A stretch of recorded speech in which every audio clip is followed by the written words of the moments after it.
For sure. Well, thank you all for coming to our ASQ meeting today. My name is Brandon Soft. I'm the chair of the ASQ student branch here at Nova. Today, we have our guest star, Carolina, coming in, who's going to give us a quick synopsis of her experience going from Nova and process improvement over to City Furniture. So, Carolina, you all, thank you. Oh, no problem. Thank you for the introduction. So I'm Carolina De Leon. I did my PA program at Nova, Southeastern University, and I'm going to share a little bit of my knowledge, see if maybe it'll help a few of you. It's just it's a little bit of stuff that I think might help you on your journey. It's a little bit interesting because I do come from a science background. So I have a bachelor's of science in chemistry. So my bachelor's is actually from FIU. And my first job after graduating from that was as an assistant lab manager at Nova. So that's kind of where the doors started opening up. It's a little bit weird because I think most people kind of think, oh, how do you end up at a furniture, retailer after having a chemistry degree? So it's a little bit different. So I'm going to tell you a little bit how I got here. So at Nova, they do offer tuition waiver when you work there as a benefit of working there, which is awesome. So first tip right there, please take advantage of all your benefits. And any role that you're in, the benefits are, you need to use them. They're there for a reason. So as soon as I saw an opportunity to be able to go through a master's program, my initial thought was, let me just go and get an MBA or a degree in chemistry. And unfortunately, they didn't offer a chemistry master's program there. So I kind of thought, what else can I do? And I was working as a lab manager. So I really enjoyed it. Actually, I really enjoyed, the aspect of inventory. So a little bit of supply chain, a little bit of just general process improvement, right? There were a lot of things that could be improved on, standardization that didn't exist, little things like that I kind of started really enjoying about my role there that really can happen in any location, right? So that's kind of where you start to branch out to all of the different opportunities. So I was actually the first class that ever did the practicum. It was a while ago. The first practicum. To do that, I actually talked to Dr. Kramer about an internship opportunity. So I actually asked him, hey, what do you recommend for me to do? I have a full-time job, but I don't want to do a project around, my full-time job because I'm kind of interested in learning something new, doing something different, doing a project outside of here.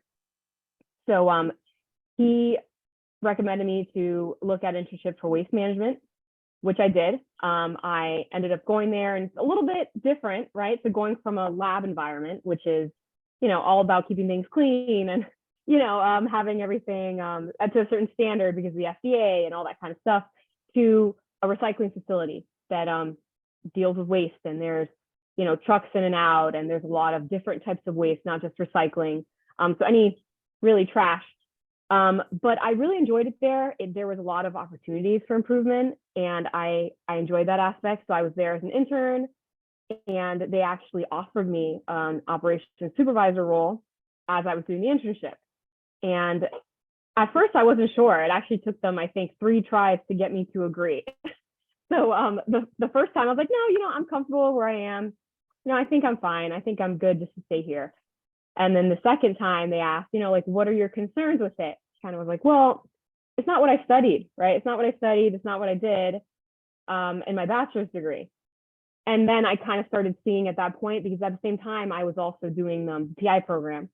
I kind of started seeing there are connections to really any product, right? Whether it's chemistry, whether it's waste, whether it's fishing bait, like Brandon can tell you about, or lures, or all that stuff, any fishing equipment, furniture, really any product, there's always going to be opportunities for improvement. So I kind of started to see that through my internship. And on the third ask of, hey, how come you don't want to be an operations supervisor for us? I decided to try it. So I went and became an operations supervisor for a recycling facility for 3 years, which was great. While I was there, I published a case study with Dr. Kramer and a few of other students about recycling quality. I was an ASQ conference speaker at the Lean Six Sigma conference on data analytics, and I graduated I graduated with my MBA in process improvement. All of that kind of started culminating where I am now, which is at City Furniture. So after my time at Waste Management, I wanted to kind of continue finding areas that liked change and improvement. So I ended up applying for City Furniture for a warehouse role at City Furniture, and kind of how things have been going. You kind of see the trend. I call it the open doors, right? I just see open doors and I try to follow through. So there was an open door for a warehouse position, City Furniture. I interviewed, and they ended up calling me back and saying, we actually have a role in analytics for you. I kind of was like, okay, that's also not what I applied for, right? So I went from chemistry to recycling waste to now data analytics. And they kind of told me like, well, are you interested in that?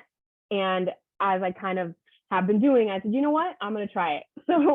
So I went with City Furniture, and I started as what we call workforce manager, which is basically data analytics for the contact center. So any call, email, text message, any form of customer contact to City Furniture, I basically did data analytics and all of that. And since then, have been promoted to senior operations manager in the same department. So just, I like to start here because it's not the normal path that I think most people take, but I hope that it's inspirational to maybe put yourselves out there a little bit, and it's also inspirational to try something new and to also see how things link together. Process improvement can happen anywhere, kind of like I mentioned, really with any product. The end result can be anything. It really is a matter of, are my processes good? Are my people trained? Or, everything process improvement can go into any product. So just a little bit about my background and a little inspiration story for you. So I can tell you a little bit about student life. So most of you here are students, and that can be different, right? It can come from all odds and ends. So some people started their master's program after undergraduate, some didn't. I took maybe about a year off, so, and that's okay. I think that all kind of culminates to what your story will become. And classes can be different for everyone as well. I did my master's program online because I was working a full-time job and I kind of had different things going on. So that's kind of what works for me, and that's okay for it to work for you. However it needs to work for you is okay. It's good to reflect on what is best for you and to kind of use that to your advantage for your future. Some things can become, from no experience or little experience. I didn't really have official experience in process improvement. My family has always been process improvement kind of driven. My dad has a PhD in industrial engineering. So you can imagine our house is very 5S. So there has been some process improvement in my life, but I never studied it. I knew it existed. I didn't really notice it until I was in the lab manager role, where I started seeing, what could come from it, right? So in my lab manager role, I could see where standardization became important, where training became important, things that process improvement could teach you. And that can happen to you in your student life as well, or even if some of you have full-time jobs or part-time jobs. It's interesting to use that student life knowledge that you have for your current state. So it's kind of like the baseline, right? Assuming you're a student, you have different odds and ends here, and that's kind of like the starting point, right? The spring. So for me, I started in chemistry, ended up somewhere different, but everything I learned along the pathway has has actually helped me in my current role, which is important to kind of keep that in mind. So assuming, you want to be a professional, you're here because you want to be a student, you want to be a manager from being a student. Some of that comes with making that commitment. I think success comes from really putting yourself out there and making that commitment, like, I really want to do this, which kind of, you have to be a little brave, I would say. So the networking aspect, so really being here, I would say is a good step. I joined ASQ as well when I was part of the student branch. And it's funny, I never was a chair position there, but when I started the parent branch, I wanted to be on the board. So it kind of is stepping stones, right? As you go, you may have to step out of your comfort zone, but that's some commitment you have to make for yourself, right? Or even myself, for myself joining waste management, right? As an intern, that's a pretty huge difference from being in a lab role to waste management role. But I chose to try something different and to really kind of learn something new. And that's something you have to kind of think about for yourself, of where you want to be and what you might be willing to sacrifice to do that. So flexibility is huge. I've worked all kinds of shifts. I used to work, Kramer can tell you, I used to work 4 a.m. shifts, so 4 a.m. to like 2 p.m. or 3 p.m. And then opposite, so 2 p.m. to 4 a.m. When I worked at Waste Management. So lots of nights, weekends, there might be travel involved. There might be a lot that requires flexibility from you. And I think sometimes that's okay to begin with, to really learn from it. You can't, I think a lot of students expect like, oh, I'm going to graduate. I'm immediately going to be in this amazing role and I'll be able to do everything I want to do. And kind of my career will come to me.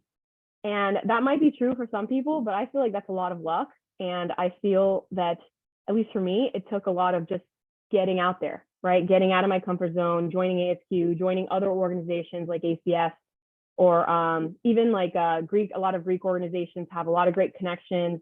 So any type of networking that you can do and flexibility from you to actually go to events and make that commitment, I think that really is a key point of becoming a professional that you want to become.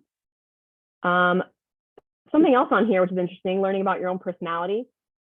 Sometimes you don't know how you are as a professional until you're actually in that role, right? Until you're actually practicing it, which I have an activity for us in a few slides, just to kind of start you off on that, because I do think you need to learn a lot about yourself and what you're kind of willing to do or what kind of personality you have in comparison to others. That way you can become a better leader, and that way you can be a kind of balanced professional. So I do have an activity for you guys here in a little bit. Okay, so some other keys to success. So during my internship, that really helped. That kind of created that project for the published case study that we wrote. I also recommend to have good communication with your professors. That's a big one. I think a lot of students also don't take advantage of that. Your professors are to help you. I would say the majority of them. I know there's a few of them that maybe have a little less time than others, but I do recommend that you reach out to your professors, that you ask them to review your work, that you talk to them, that you ask them questions, because a lot of times they are working on other projects as well, and they have really good connections, or they're looking for someone like you, and they might not even realize that you're interested in whatever topic. So I think that's really important to communicate with your professors and kind of network through them as well.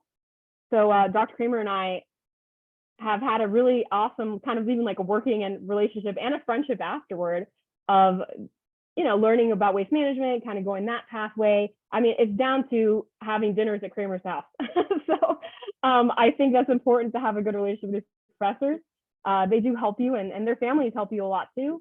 I actually have a really great recruit that works now at City Furniture as a quality auditor, who's actually a really close friend of Dr. Kramer, that I just met her through him. So sometimes you never know kind of the connections you're going to make by talking to people and kind of just knowing them. So I think that's important. Practice your student knowledge in real situations. That's really, really awesome. I recommend it. Sometimes I practice things. There's a certain type of coaching style we use at City Furniture, which is called sensei style coaching. And I'll actually use it on my husband. I'll tell him like certain things and he'll look at me. He's like, "Are you sensei style coaching me?" And I was like, "Yes, I am. I'm practicing, what I learned so that I can use that at work, and it also helps me here." So I do recommend that you practice anything you learn as much as you can, even if it's at home. I think that's okay. It's just a way of kind of getting those little kinks worked out. So then once you're in your professional role, you can kind of use those things a little bit better. So just some examples. Okay, what else can help you? So definitely practice public speaking. That's a huge one. Interestingly enough, City Furniture, their interview process is very, very unique. There is a specific kind of test that you take, and it is a math test. It's a math test, and there's also a panel interview, which is basically every candidate for that role is all in one room with all of the interviewers. And you actually have to write down like some question and answer, and then stand up and present. And I think that's a really huge make or break for a lot of students, because you don't really have to public speak a lot. So it's good to practice it, or even doing events like this, or asking to, hey, can I read that out loud, or can I do this? Because that's really huge. Even as you get further along in your career, you'll have to lead more meetings, you'll have to guide more teams, and that requires a lot of public speaking. So I recommend testing that out. There's also some really good groups like Toastmasters, or there's a couple different groups that specialize in public speaking. And I think that's a good start as well. If you feel like you need some practice with it and you don't feel like you have a lot of opportunity, I recommend that. That's a huge one. A lot of our, even like supervisor layer, they tend to have trouble public speaking. So we usually kind of do things to help them do a little better in that aspect. But that's really an important thing for you to become, the manager, student to manager. So I recommend that. Reading up on any new prospective, employer. That's just from my own experiences as well. Most of the time in an interview, they'll ask you like, oh, do you know anything about our company? And it's a really huge red flag for a lot of interviewers when you say, oh, no, I just know you do X, Y, Z.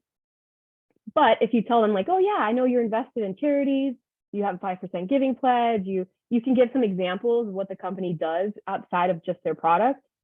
They really find that interesting. They want people to work for them that are interested in them, right? It's not just a job, right? You have to kind of feed into the culture, and any employer would be looking for that. So I do recommend that. I would say also use PI as your advantage. A lot of companies now are looking for process improvement people. That's pretty huge. And they want to know what projects you've worked on or how you're spending your time. So even if you have projects like the practicum, that's something really awesome to tell a future employer. You can let them know, hey, I did this project for my master's program or anything like that. I think really helps letting them know kind of like what you have to offer. I keep mentioning the know who you are. That's really huge. You definitely have to be able to kind of sell yourself when you're trying to look for that prospective employer, or even just do better in your own role or get that promotion at your current role. You need to know kind of what your strengths are, what your weaknesses are, where maybe you need to improve in, maybe who else you need to meet, put yourself out there a little bit more. All those kind of things really help kind of get to the next level of your career. So here's our little activity. So part of that know who you are and a little bit personality test. There is this test that we do at City Furniture. So every new hire actually does this so that our supervisors can work a little bit better with them. So it is a preferred learning pattern. I'm not sure if any of you have heard of this. Have you guys heard about it? You guys can speak if you'd want. Has anybody not heard of this preferred learning pattern? Heard of it?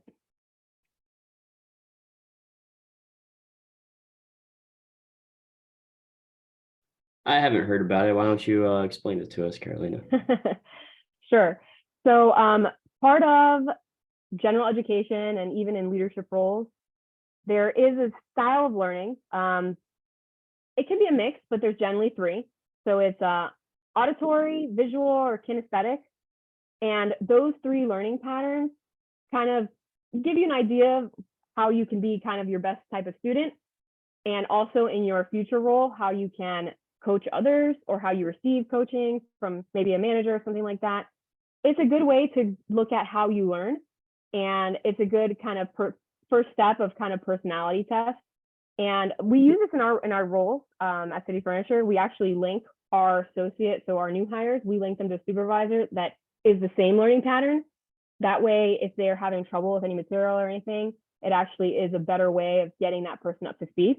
So if you use your phones, really, if you're just gonna type, it's gonna be multiple choice. It's 18 questions, very quick. I'll give you a few minutes to do it. And it's going to just bring you into, are you a visual learner? Are you an auditory learner? Or are you kinesthetic or tactile? So that's kind of the gist of it. So here's the test itself. And I'll give you guys a few minutes. You can either write down a piece of paper, just like ABC, or you can use your phone, just type it out. And then at the end, we'll count how many of each letter. So I'll give you all a little bit of time to do that. Dr. Kramer, have you ever done this one before? Maybe you have with me, actually.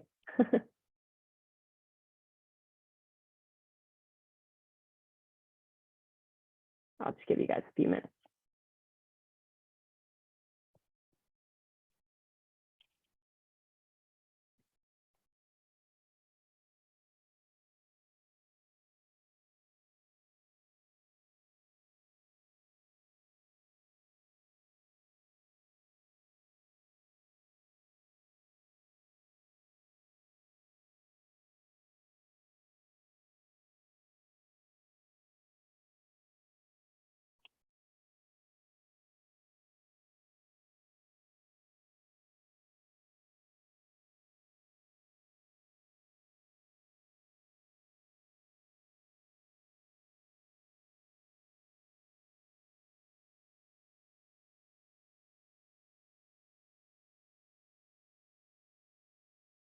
I should have put some Jeopardy music or something. I should have thought of that. We usually do this in person. I'll usually bring the sheets with me and like hand them out. It's like a little bit different, virtually, but definitely need some hold music.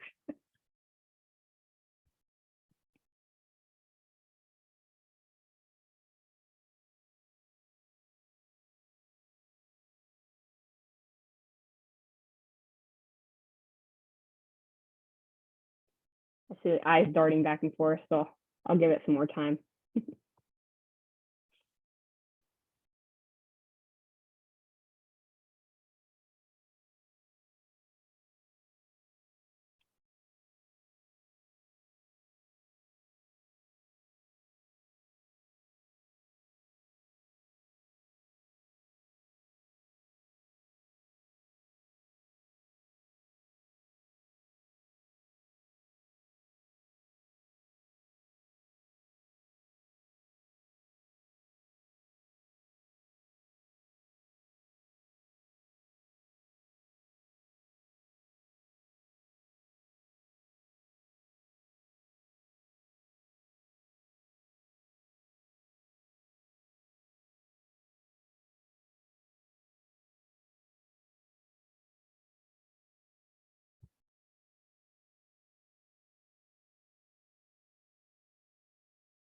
And once you've done the 18 questions, just count up how many A's, how many B's, how many C's.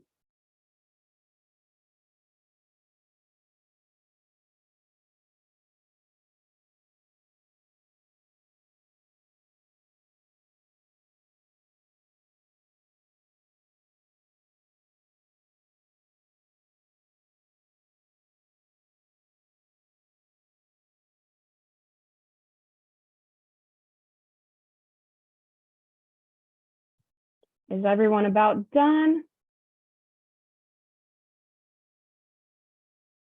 You guys can shake your heads if you're not done.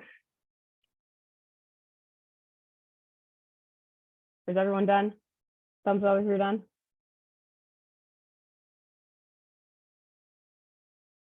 Okay, still got a few.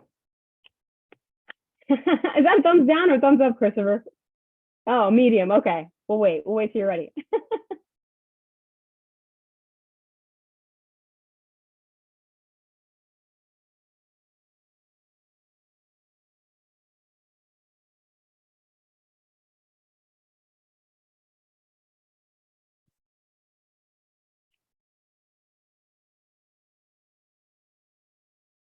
Brandon, you're done. Allie, you're done. Chris, you're still not done? Okay, cool. Daniel, are you done? And then Taja, I'm gonna assume you're done because I think everyone else is. All right, so let's go ahead. All right, who had mostly A's? You wanna, I don't know if we should raise our hands or raise your hand if you got mostly A's. Okay, Christopher. Oh, wow, you're all by yourself. Christopher, you are a mostly A's is visual. So you're a visual learner. Do you typically sit near the front of the class? You might not. These are really just kind of general. Do you? Yes. Oh, that's so funny. Yeah. So people are like, no, I never do that. I'm like, well, this is like pretty general, but so do you tend to use flashcards, or as a kid, did you use flashcards, to learn words and things like that, or spelling? Not really, actually. That's interesting. Okay. Do you draw pictures or use color coding or anything like that? I'm colorblind.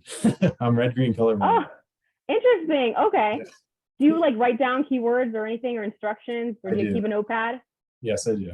Yeah. Okay, cool. So that might be closer to your visual. So you're typically a visual learner. So most things you try to visualize it, or maybe do you ever close your eyes and think about things? Yeah. And maybe the color coding is deceptive because I use shades of gray. Engineering, coming from an engineering background, you never did anything in color. You always did it in patterns or gray. So interesting. Okay, cool. I think that still counts. That still counts. I think it counts. Yeah. Okay, awesome. So you're mostly a visual learner. Now, out of this whole crew of people here today, you're the only one, which is actually pretty interesting. I think that in general, most people are not visual. Most people are auditory or kinesthetic. So that's something really cool to keep in mind for those of you that are not visual, that if you're trying to teach somebody something or explain something, they might look at you and think you're crazy because you didn't write anything down. So keep that in mind when you are trying to teach someone something. It's just something interesting for kind of like your career. And like I told you, we use this as we match you up with a supervisor based on your learning type. So, okay, cool. So who got mostly B's? Raise your hand. Okay, wow. So just Brandon. So Brandon, you are auditory. Do you sit where you can hear things better? Yeah, absolutely. Okay. And do you read things out loud? So when you feel like you read something, you read out loud? All the time. And I typically Funny. remember things best by trying to teach it to somebody else. Okay, cool. Saying Oh, it so to someone else. did you get C as a close second? I did. It was literally neck and neck. Okay, yeah. So what you just mentioned of teaching someone something, that's more of a kinesthetic, which is learning as you do, right? So I could see how the C would be close. And do you ever study material reading out loud and then record? Do you ever record yourself, or do you record like I lectures or record something? lectures when the professor lets me. Yeah.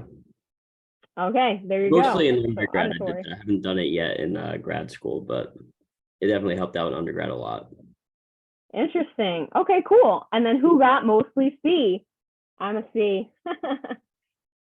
So this is really common. Most people are kinesthetic learners. So mostly C is you need to be involved in like touching things, building, drawing, lots of like hands-on activity. They can chew gum and walk around at the same time. So this is me also. I kind of just like trying things. There's like this one particular question that says something about you have to just try it on your own, right? Like even without any direction. Like sometimes I'm like, don't tell me anything, let me just play with this and figure it out. That's kind of how I've done a lot of what I do, is really just trying to do it. And that's very, very common for kinesthetic learners. So it's funny, use a computer reinforce learning through sense of touch. So just touching the keyboard and like a mouse is part of kinesthetic learning, which is really interesting. And I do believe this is the most of the population is kinesthetic as learner. So this little personality test, although it seems like, okay, cool, it's nice to know something about yourself, it helps you later on when you are in a career where you're working with a lot of different people, because sometimes you can kind of say something a certain way and that person's not receptive to what you said. And it could just be they have a different learning style. So that's why we kind of have it as part of our program. And I recommend kind of having your workplace take it, like, and we always take all kinds of random personality tests. We use them as kind of like team builders, things like that. So kind of like Myers-Briggs or any of those other personality tests, even though they seem like, it's not a huge deal or anything, it's kind of more for fun. But I think in general, knowing who you are as a person and knowing the people you work around, I think it really helps you in your career. So just something a little fun to do with all of you, which I recommend. Okay, so now that we've done that, something that I'm kind of talking about as well is the learning is not over, right? Even though, let's say you're graduated, you're no longer a student, you may need to pick up something new. You may need to pick up some type of book. After I started City Furniture, I had to pick up a book on forecasting, because even though I'm good with data, I had never done just forecasting from nothing, right? So literally looking at numbers, trying to figure out like, okay, weeks down the road, how are these numbers going to change? So you might need to pick up another book. You might need to take more of these personality tests, or you might go back to those textbooks that you had as a student. So I did put, they come back to haunt you, because they definitely do. I've seen on more than one occasion myself taking a book that I had for my master's program, taking it to work with me. Or my husband, he actually works in medical devices, and I've seen him take biology books with him. And it's kind of funny because you think once you're done being a student, you're never going to look at this stuff again. And you never know, you might have to go back. So the learning is really not over. And that's okay that either you learned it in school or it's something you just need to pick up on your own. It's helpful to kind of just keep an open mind about that. And that you may need to adapt to different changes in your field. That's a huge one, because originally I had put that in this presentation. I've done this presentation a few times, but since COVID, I've definitely thought like, wow, you really do have to adapt to new things, right? Since when did we ever do, everyone working from home, 90% of our workforce is at home. So that's definitely a huge one too, is try to adapt to change. And really any process improvement person really has to kind of go through a lot of change. So it's just important to keep that in the back of your mind. So besides that, some challenges that might happen for you. So let's say you're getting ready to start that new manager role, back to adapting. You're adapting to either different cultures that happen there. The culture that you're currently working in might not fit what you're looking for, right? There might be a huge learning curve to what you're doing. So an example for me has been in all my roles. I would say in all my roles, I've had a learning curve, right? From working in recycling, which I didn't study recycling or anything waste. So there's definitely some type of learning curve there. Or at City Furniture, I started doing forecasting and looking at a lot of numbers. And even though I know about data analytics, I didn't know about how to forecast based on like a dollar amount, right? So those kind of things, they do require a learning curve, and you might need to change your priorities a little bit, right? So what, as a student, you may have prioritized, a certain club that you're in or a certain sport. You might need to change that based on whatever you're feeling in the moment of how your career is and kind of like what you would want, right? And that kind of goes hand in hand with time management as well. You want to try to make time for things that are going to help you in your career. So whenever Dr. Kramer asks me to do this presentation, or I think I do one or two other ones, I always try to prioritize, like the good of our future, which is students, right? So I think it's important to kind of take a look at what you're doing and really prioritize and look at your time, how much time you have available, and kind of focus on what you need, which is funny because I have like, where is your focus? Where are you looking to move, right? What's your future career plan? That's kind of all goes hand in hand as kind of challenges of becoming a manager, or even, the next step, your next promotion, graduating, kind of taking those future steps. And I put user support group because, man, I don't know where I would be if it wasn't for my support group. And that can be either your support group at home, at work, or even at school. So Dr. Kramer has been a huge part of my career, right? And my family, obviously. So there's a lot of that support group, and you need to communicate with them and let them know what you're looking for. So an example of that, going to Dr. Kramer and saying, hey, I want an internship in something else, right? Not my current role. I want something else, and I don't even know what it is. So use that support group, and even all of you together can kind of lean on each other and have ideas for each other, help each other out. That's an important part of kind of going along your career. So the push forward, I think the challenges part, I kind of like to put this right after, just because sometimes you get really stuck in those challenges. I remember having a lot of trouble, right when that change is hitting you, right when you kind of still in that learning curve, you're still trying to impress your boss, you're trying to, do these things to try to get where you want to go. It's really easy to give up. So you have to push forward. That's really important. And sometimes it takes your support group, right? It takes your support group. It takes that networking and that reaching out. I've been stuck many times, and I've called people and said like, hey, I'm stuck with this, or I don't know what to do here. Can you help me? Right. And that's kind of where your push forward needs to happen. If you kind of just let those things overtake you, then it'll be really hard to come out of that. So, and I put here volunteer as well, because sometimes your push forward might just be helping someone else, right? Just because you're stuck in a moment, it's a nice moment for you to help someone else, and then maybe find a way through that challenge. So I think that's a really, kind of important part of the challenges. So you're facing those challenges, you got to figure out, there's a few different ways of how to suppress that. And sometimes that takes a lot of time. It's really easy to give up, or it's really easy to say like, I don't want to do this job anymore because it gets tough. That's kind of where that pushing forward comes into play, and really finding those people that support you, and kind of figuring out your path, and knowing that there's always going to be, a better moment for you.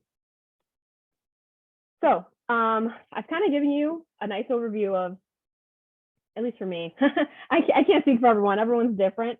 But for me, what my journey has been, and my kind of tips and general pathway of being a student, and now as a senior operations manager, how did that happen, and kind of now what I'm doing. So part of being a City Furniture does include process improvement. Basically, everything I do is process improvement. And luckily, I'm in a role that really lets me kind of run with that. Anytime I face any issue where I'm like, hey, why are we doing this like this. And I'm just like, I'm just going to make a new standard and here's what's going to happen and make sure you have that good communication in place. And here's some standard documents. And everyone's like, okay, cool. Sounds good. Part of that is being in a good culture. So I'm really blessed to be at City Furniture. Some of the programs that we have, I just put them here so you kind of can see as a manager role what we do, right? So I work in operations, but we still do for the contact center. Part of that is still problem solving. I like how City Circle's on there twice. That's definitely a typo. Definitely a lot of problem solving. So 2 weeks ago, actually, we just wrapped up a Kaizen, which is problem solving for a week long. And we had 5 really great implementations and everyone was like over the moon about everything we were doing, which is awesome. So part of that is my student background, right? What I learned and kind of just general experience along the way that's kind of helped me grow into this role. So just some of the things that we do at City Furniture, which I'm always open to any of you guys coming by and ask me for any advice or anything, or I think I'm going to get with Shayna, Dr. Kramer, to show her a little bit about Kaizen. So there definitely is opportunity out there. So keep your eyes open and think about kind of how your student life can help you in your further career. So I have here kind of what the opportunities were for me and what we have going on. Now, like I said, it really does kind of just play into what process improvement is. And for students that are still in the classes, we also pair up for the practicum really often. I would say for the past few years, we've had a student group working on the practicum at City Furniture. So let me know if you're interested in anything like that. And we're also working with Dario, so another professor, on some data analytics things and some other projects. So what's cool is that our president, Andrew Koenig, he's very, very invested in process improvement and also in NSU. He's an advisor there and also an alumni. So we definitely have opportunity there. So let me know if you have any project ideas or anything you want to talk about, and Dr. Kramer can also help with that. Otherwise, do you guys have any questions for me? I have my email there, so you feel free to jot it down. It's really just my name. I was originally the only Carolina City Furniture. Now there's more than me, but I hit my 5-year anniversary in May, which is great. But originally I was the only one. So I'm Carolina at cityfurniture.com, which is pretty cool. So let me know if you have any questions, you want to come by and, check it out. We do tours pretty often as well. We just had one, I think 2 months ago at City Furniture for the student branch, but really anytime you need anything, I'm available to help you all as much as I can. And yeah, so do you guys have any questions for me? I'm willing to take some questions. There's time. Is there time? I don't know what time it is. Okay, there's a little time. So yeah, any questions for me? Looks like Tasha has a question. Go ahead, Tasha. I can't see You said that, transitioning from your initial chemistry, that you had to learn different things to go with your job. So how did you learn data analytics and also forecasting? What resources would you recommend to students to learn more about those particular areas? Great question. Asking for a lot of help. I'll tell you that. So for the data part, really, I would say the tools class in the program that Dr. Kramer teaches changed my life. I feel like a lot of that actually relates to my current role. So a lot of those programs I still use. Really, data analytics comes down to knowing what your data is telling you, right? So that's why that tools class is really important. And I've used all that knowledge, literally all of it. There's not a single thing I haven't used in my actual role. So please take advantage of your classes because they do try to teach you, right, what you need. And if there's anything outside of that, I kind of mentioned your education might not be over, right? I picked up a forecasting book. It's called, oh gosh, I literally have it on my bookshelf, which is out there, but there's resources out there. I've read a lot of different just books to learn. I recommend just kind of looking into whatever topic you're looking to. So forecasting, for example, there's a specific book that I picked on that. And I look at reviews and things like that on which ones to use. City Furniture has a learning library, which is pretty nice. So I looked at books on there too. I don't know if a company you work for does, but I recommend looking into, different books and reading. Oh, also I recommend on LinkedIn, they have a lot of courses for Excel and interesting things like that, which actually is really helpful. I'm not gonna lie, I've definitely Googled a lot of things to try to learn. Mhm. So there's going to be a lot of different places you're gonna get your information from. So I would say number one, your classes.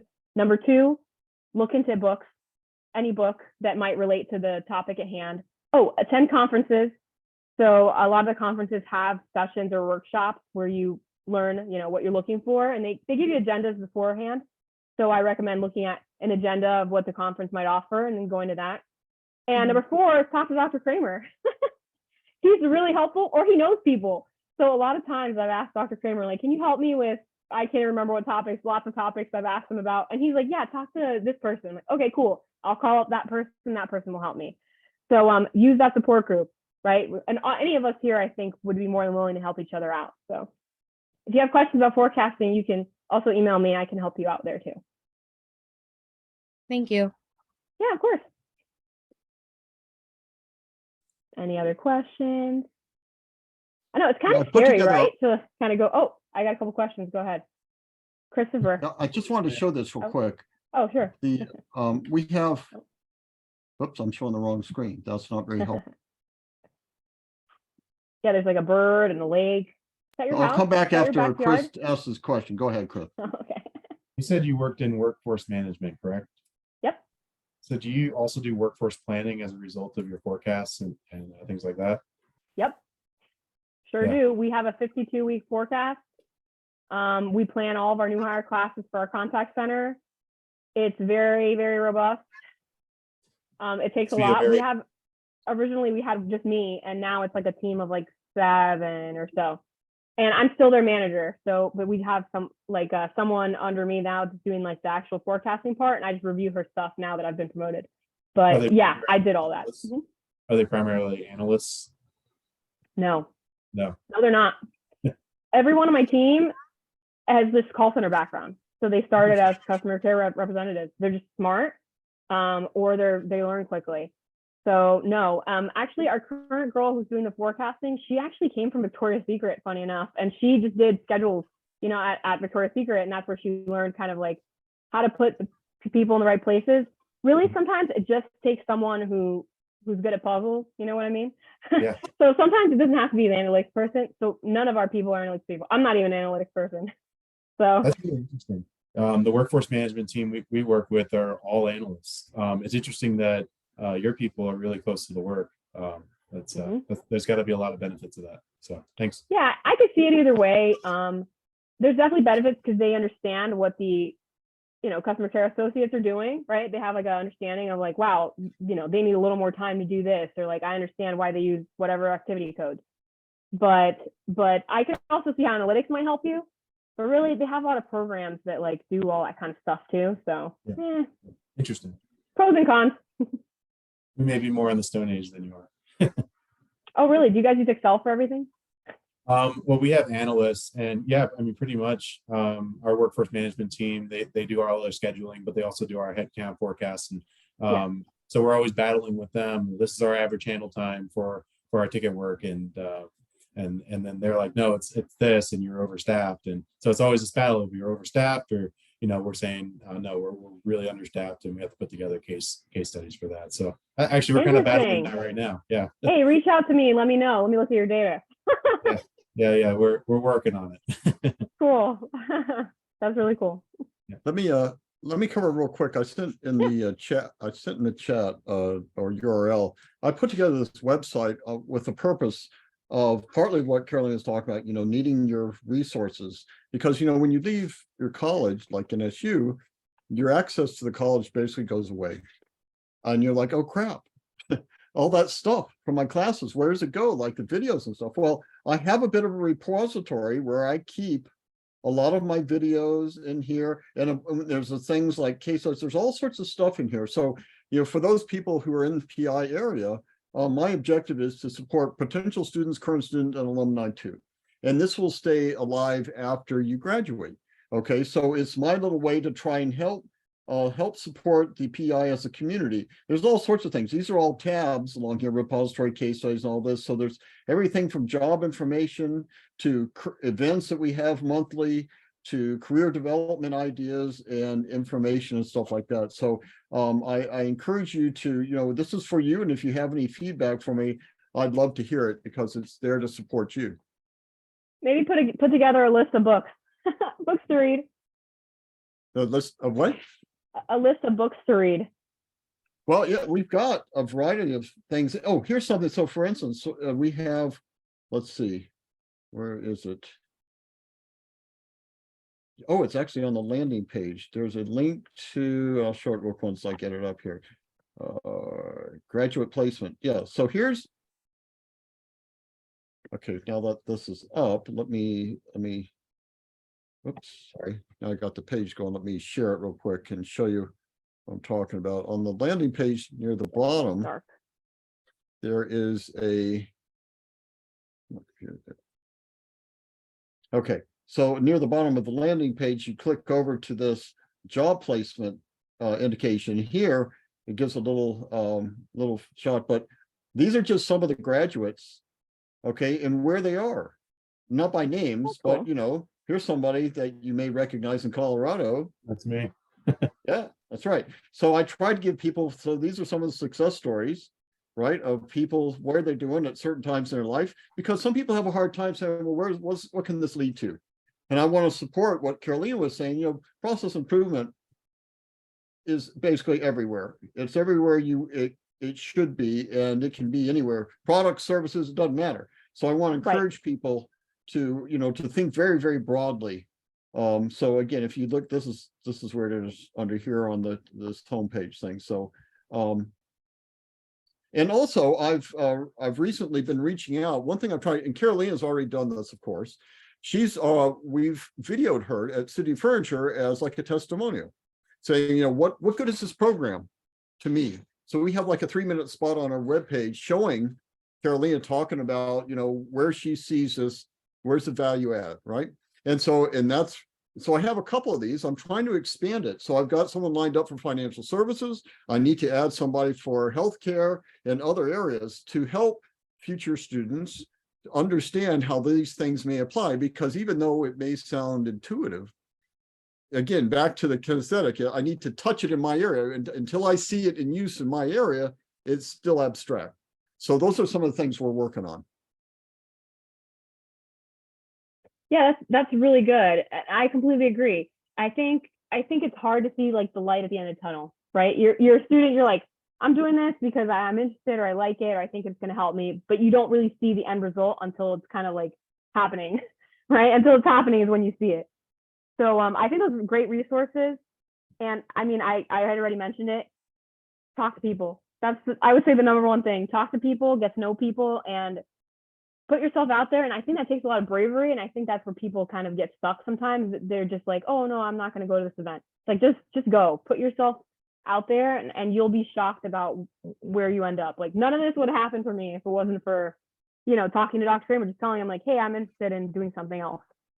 So really, that's, I would say, the key, and using those resources. I'd like to And add something. I'll speak for some of her impact. You know, Carolina's been involved, continues to be involved with ASQ, right, as student member and now as the professional level.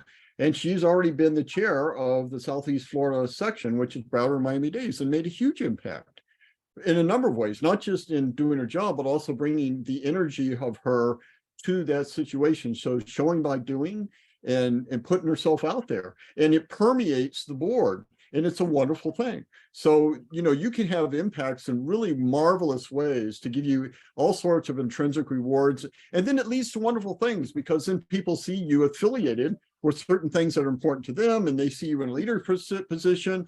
And then it's very easy for them to say, well, gosh, I could see Carolina would be awesome here because I've seen her doing these kinds of things and she's awesome, right? But people won't know you're awesome unless you're out there.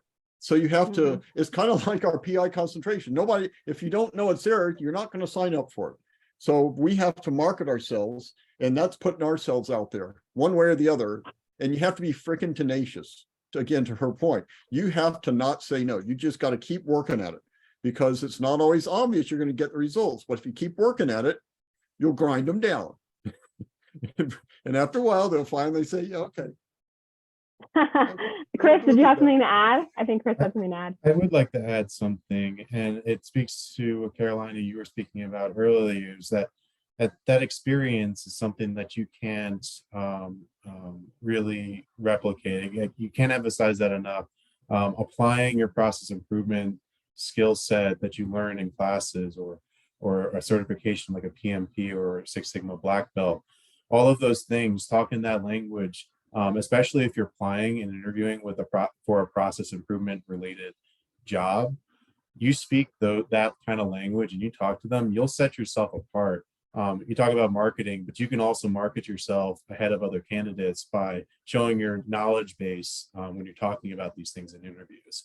That's what happened to me when I was interviewing for my process improvement job. I spoke to the technical aspects of my job, how I was successful and what I was doing in the class, in my practicum, and really leaned on the results of that to apply that to my interview and how I'd be successful in this job. And I felt very confident as a result of that too. So I just wanted to throw that out there, just kind of add to your panel there, Carolina. And yeah, you can be very successful in this field. So it was very exciting for me with an engineering background, very data driven. And Dr. Kramer was a huge influence on me. Same with Dr. Borchert. I'm not sure if he's still with the university, but some of the things that I currently use: value stream mapping, simulation, defects per unit, every single day. Value stream maps every day. And people love seeing it on the board. I'm like so many value stream maps. Yeah. So, yep, that's my little spiel. Just felt like I Hey could man, Chris can do the next presentation. You guys need a speaker? Chris is available. That was great. Beautiful. I'd be okay with that.